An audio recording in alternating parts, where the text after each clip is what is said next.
In the event of an emergency, it can become difficult to provide a community with commodities it needs in a timely manner.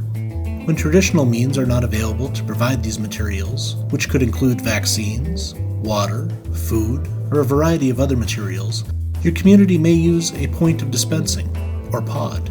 A pod may feel very complex and intimidating if you've never participated in one, but don't worry. Today we are going to preview a virtual pod and see how it can keep you and your community safe.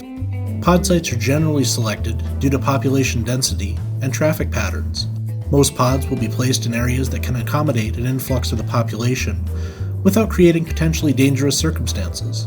For today's virtual pod, there will be 4 stations to navigate. 1. Client intake and form distribution. 2. Screening. 3. Dispensing.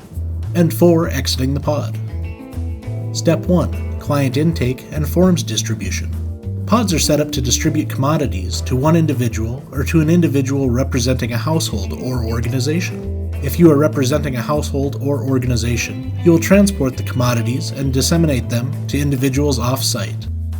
Please note that in the event of vaccine distribution, you may need to complete paperwork describing how many doses you will require. Please complete as much of the forms as you are able. If you have questions, inquire with a pod staff member, and they will be able to help you or direct you to the appropriate person or department. Step 2. Screening. Screening staff will review your intake forms, answer exposure questions, and instruct individuals to proceed to the dispensing lines. Step 3. Dispensing. Dispensing staff are medical professionals who hand out medications and may administer vaccinations for individuals listed on intake forms. This staff will also be able to answer any questions you may have about potential medication usage or concerns. Step 4. Exiting the pod.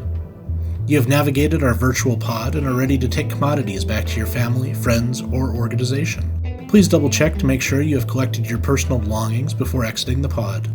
Feel free to share what you've learned here today with others, and when the time comes to utilize a pod for a real-world emergency, we hope this information will make the process easier and less stressful.